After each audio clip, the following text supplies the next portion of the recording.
still haven't dropped the L-bomb then. Well, you got in your way, didn't you? Good. I'm still coming. You've just been in with the judge regarding your confession. And?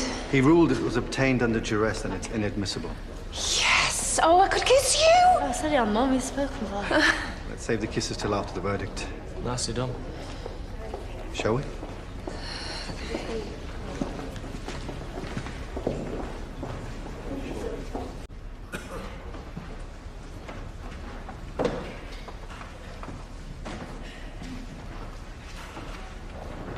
Don't even look at him. Won't be smug for long. There's no evidence. Sam's got evidence. Sam just wants it over with. Yeah, he's not alone there. I'd like to call Samuel Jonah Dingle.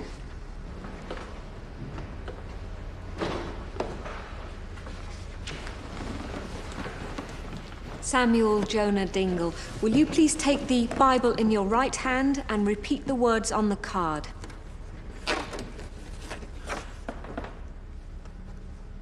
I swear by Almighty God that the evidence I shall give shall be the truth, the whole truth, and nothing but the truth.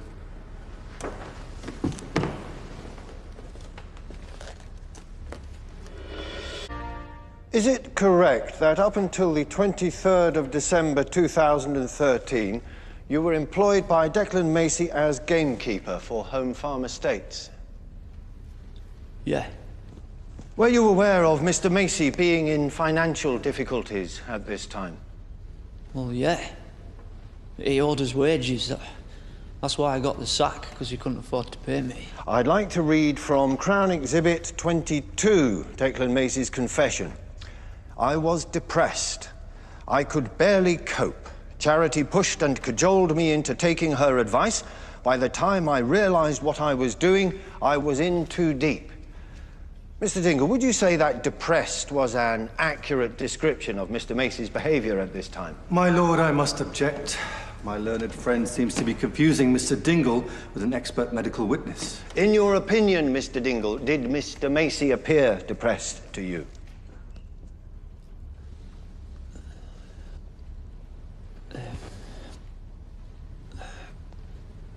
Yeah. And what gave you that impression? Well, we were drinking loads. He'd go out sometimes and leave all the doors unlocked. He didn't know what he was doing. He didn't know what he was doing. Would you go as far as to say that he was in a vulnerable state? I suppose so, yeah. So would it be fair to say that he didn't seem like a man with a plan? Someone with a strategy on the back burner? A what? A way out. A knowledge that he could turn his problems around by claiming on the insurance? No. Not what I saw. Were you aware of Miss Dingle's involvement with Mr. Macy at this time? I don't know. Did you see them together at all before the fire at Home Farm? I don't know. If you avoid a question you must know the answer to, Mr. Dingle, I can hold you in contempt. I didn't see him before, no. But when he were on fire, I went up and there they were together. And how were they behaving? I can't remember much.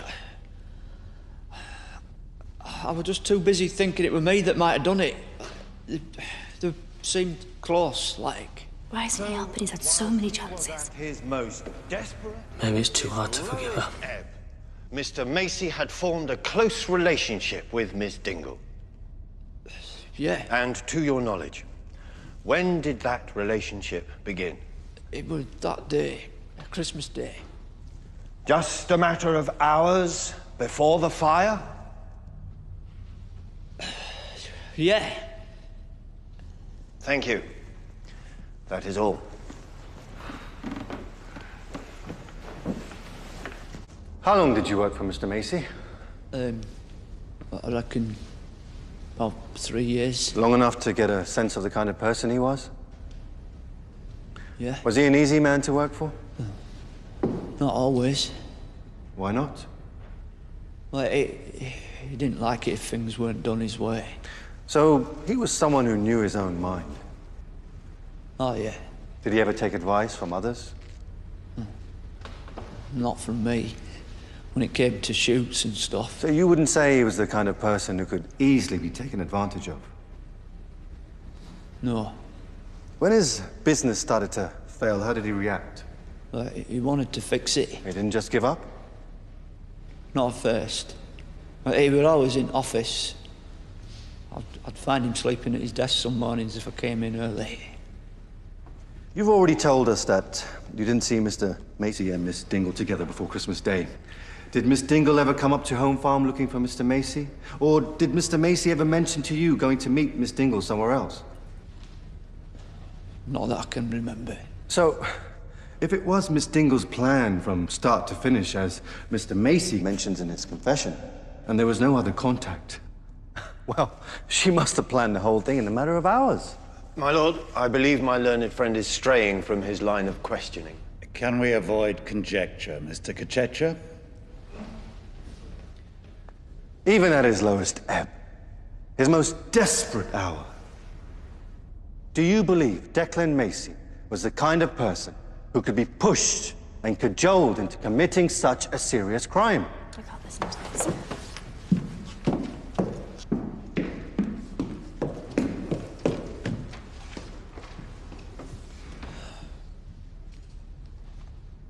Mr. Dingle,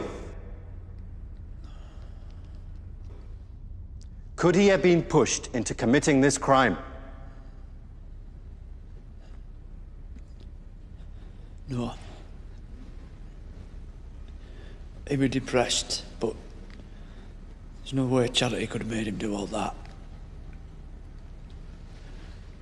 The DVD, it was a lie.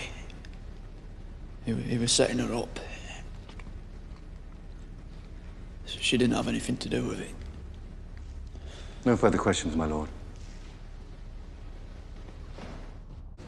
My lord, I'd like to request time to confer with my colleague for a few moments. Yes. You had me going for a minute there. It was hard. You okay? I am now. You did good, Sammy. He lied through his teeth. Rachel deserved the truth. Shut up.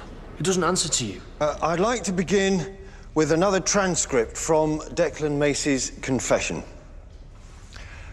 Charity said we could plant evidence to suggest Sam started the fire. Once he was in the frame, she put pressure on his fiancée to take the blame. Rachel had a child by Jay, and Charity wanted to get her revenge. Well, that's quite a damning account, wouldn't you say? Wade did always like the sound of his own voice. Did Rachel Breckle have a child with your former husband, Jay Sharma?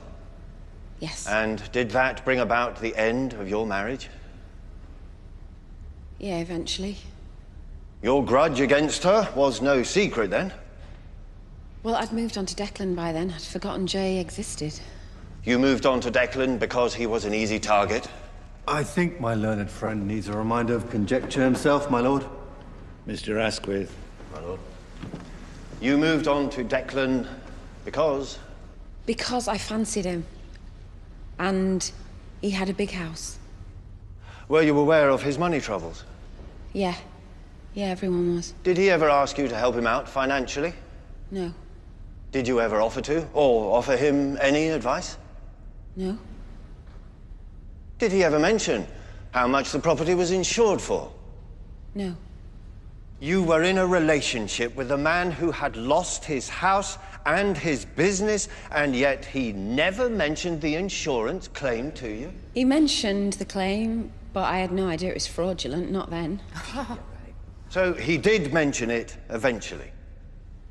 Yes. When? In Kilbeck Woods, when I was on my knees begging for my life. That's when he confessed everything to me.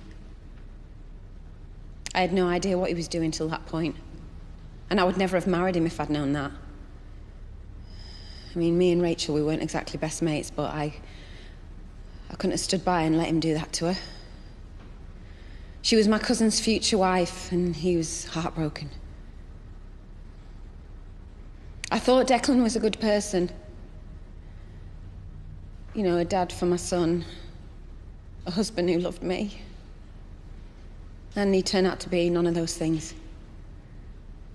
He killed his nephew right in front of me. And he dug my grave and tried to force me into it. He was a monster.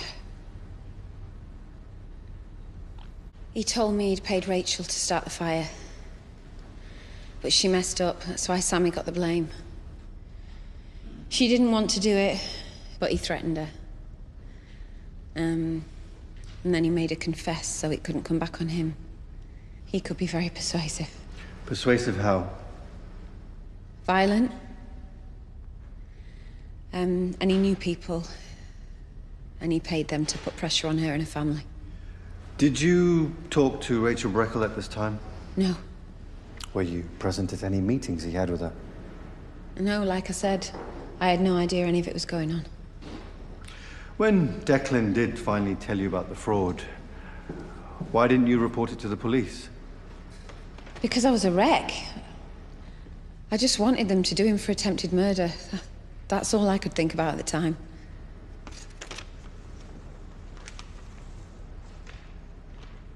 Is that all, Mr. Katecha? That is all, my lord. My lord, I would like to request a recess to prepare for an additional witness. Is that absolutely necessary, Mr. Asquith? Absolutely, my lord. I believe it's vital. The witness is Rachel Breckle. Oh my God. Why don't you just take the extra time? Because Rakesh was sure he could discredit her. It's like he was shooting Bambi. Yeah, she laid it on thick, didn't she? Still, it's my word against hers now, so...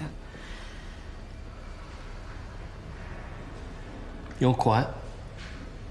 Well, she didn't lay it on thick, did she? It was the truth. I mean, she played it up for the jury. Just hard to listen to, that's all. It's not like she hasn't paid for it.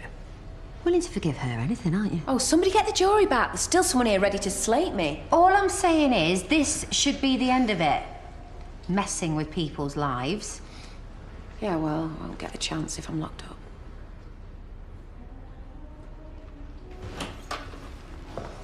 Oh, no, look, please, look. She's been missing for a year. I thought she were dead. I need to see her. I'm sorry. No, look, it's Charity and them, look, that she's scared of. Look, I am on her side. You need to tell her that Ali's here. I can't. I would, but I can't. She's gone. She went off giving evidence.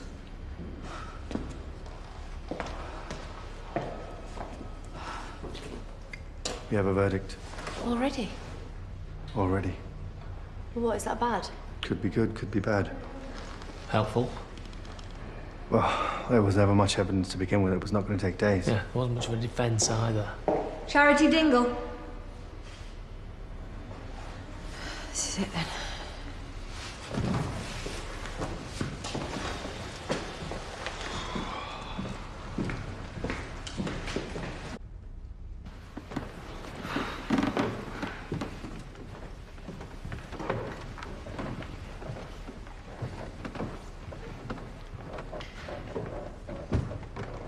Members of the jury, would your spokesperson please rise?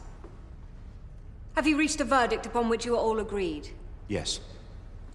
Would the defendant please rise? On count one, conspiracy to defraud. Do you find the defendant, Charity Dingle, guilty or not guilty? Not guilty. Is that the verdict of you all? Yes. On count two, perverting the course of justice. Do you find the defendant guilty or not guilty? Guilty. Is that the verdict of you all? Yes.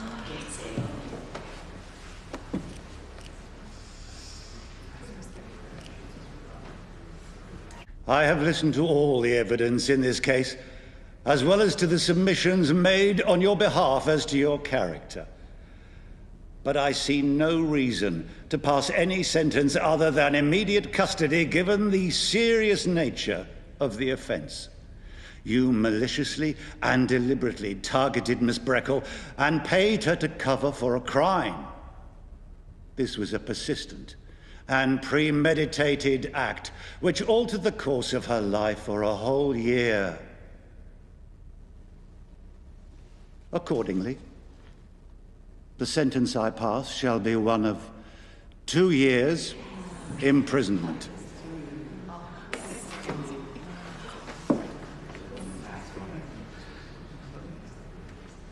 Take her down. Tell Noah I'm sorry. Mom! It's all right, babe. You make sure you visit, all right?